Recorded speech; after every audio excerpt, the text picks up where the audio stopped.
Olá, prezados humanos, curiosos e fascinados pela obscuridade.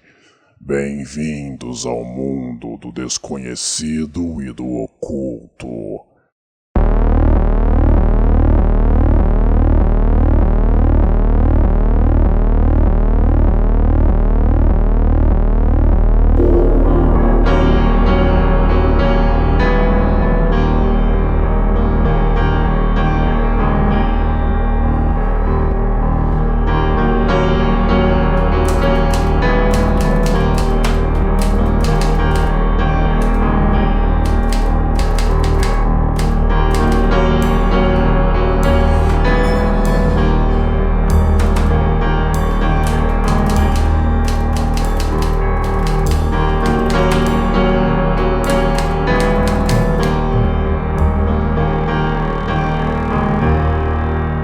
Necronomicon, o livro dos nomes mortos.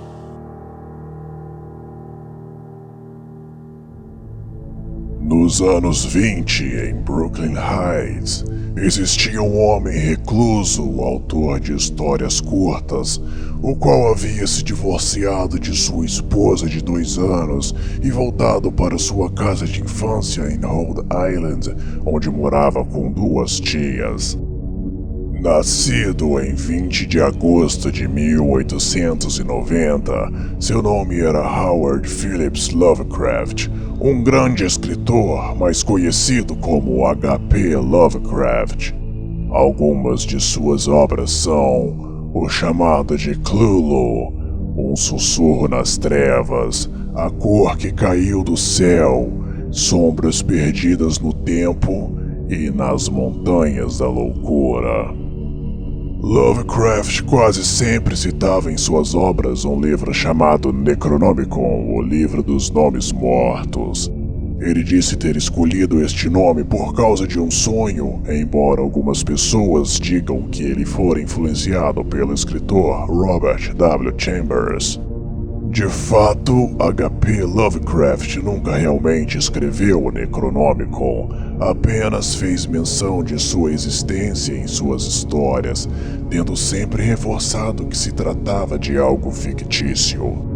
Sendo assim, muitas pessoas se aproveitaram para escrever versões falsas do Necronomicon apenas para vender livros, como por exemplo é o caso do Necronomicon de George Hay. Em 1977, foi lançado um livro chamado Necronomicon, de autor desconhecido. Ele apenas se autodenominara Simon.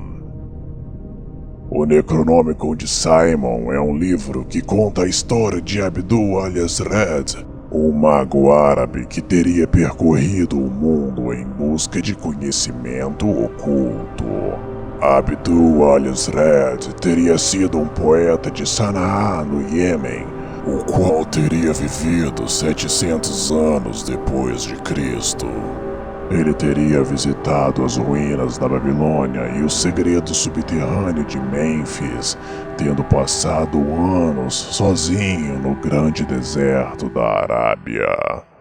Ouça agora uma passagem do livro Necronomicon, onde Abdul alias Red fala de sua jornada. Este é o testemunho de tudo que eu vi e de tudo que aprendi nos anos em que fui possuído pelos 3 selos de Machu. Eu vi 1001 luas, e certamente isso é suficiente para a vida de muitos homens, embora acredita-se que os profetas vivam mais. Estou fraco e doente, e carrego grande cansaço e exaustão.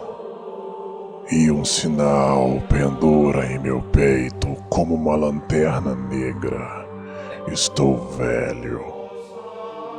Os lobos carregam seus nomes em seus uivos noturnos, e aquela súbita voz me invoca ao longe. E uma voz mais perto gritará em meu ouvido com impaciência maldita: O peso de minha alma decidirá seu lugar de descanso eterno. Mas antes disso, eu devo colocar aqui tudo o que eu posso, alertando sobre os horrores que aguardam sob as portas de cada homem.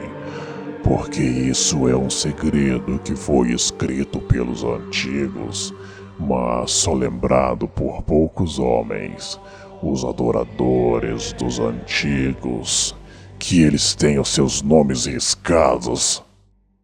E se eu não terminar essa tarefa, pegue o que está aqui e descubra o resto, pois o tempo é curto e a humanidade não conhece ou não entende o mal que aguarda de cada lado, de cada porta aberta, de cada barreira quebrada, da mente de cada pessoa tomada pela loucura. Este é o livro dos mortos, o livro da Terra Negra, o qual escrevi com minha vida em perigo, exatamente como a recebi nos planos de Igigi, os espíritos cruéis de além daqueles que perambulam pela destruição.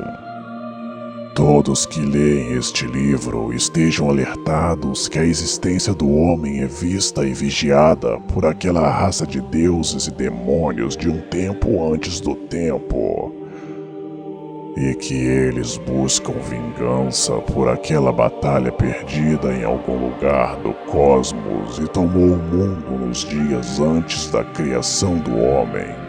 Quando os deuses anciões perambulavam pelo espaço, a raça de Marduk, como ele é conhecido pelos caldeus, e de Enki, nosso mestre, o deus dos magistas. Saibam que vaguei por todas as zonas dos deuses, e também os lugares de Azonei, e desci até os lugares imundos da terra e da sede eterna, que devem ser alcançados através dos portões de Ganzir, que foi construído na Hora antes da Babilônia. Saibam também que conversei com todo o tipo de espírito e daimon, cujos nomes não são mais conhecidos nas sociedades dos homens ou nunca foram, e os seus selos estão escritos aqui. Outros eu devo levar comigo quando eu deixar-vos. Anu, tenha piedade de minha alma. Eu vi as terras desconhecidas que não aparecem em nenhum mapa. Vivi nos desertos e nas terras devastadas, e falei com demônios e almas de homens mortos, e de mulheres que morreram no parto, vítimas do demônio feminino Lamashta.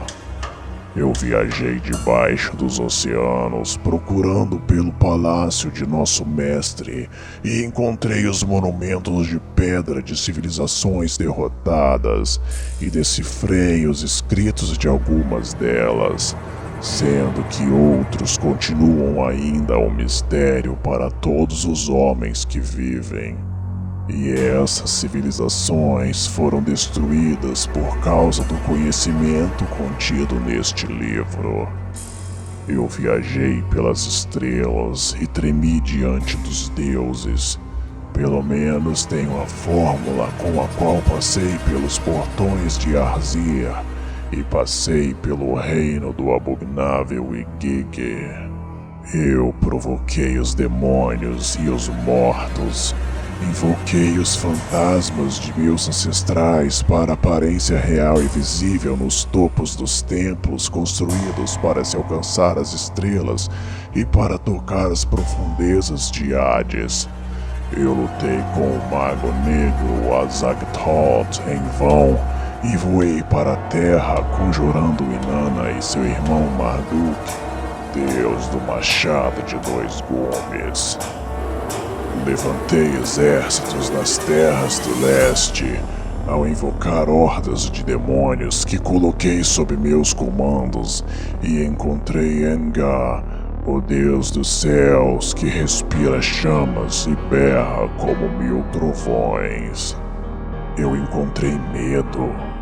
Eu encontrei o portão que dá para o outro lado, pelo qual os antigos que procuram uma entrada para nosso mundo mantêm sob constante vigília. Eu senti o cheiro da antiga rainha do mundo externo, cujo nome está escrito no texto Magan, o testemunho de alguma civilização morta, cujos padres, procurando por poder, abriram o portão maldito uma hora após a hora certa e foram consumidos. Eu adquiri esses conhecimentos através de circunstâncias peculiares, enquanto ainda o filho letrado de um pastor no que os gregos chamam de Mesopotâmia. Quando eu era apenas um jovem viajando sozinho pelas montanhas do leste, chamadas de Machu pelas pessoas que viviam lá, eu cheguei até uma rocha cinza com 3 símbolos estranhos gravados. Tinha a altura de um homem e a largura de um touro. Estava firmemente presa ao chão, de maneira que eu não podia movê-la. Sem mais pensar nas inscrições, salvo que talvez fossem o trabalho de um rei para marcar alguma vitória antiga sobre algum inimigo, fiz uma fogueira no pé do monumento para me proteger dos lobos que perambulavam por aquela região e fui dormir, pois era noite e eu estava longe de meu vilarejo.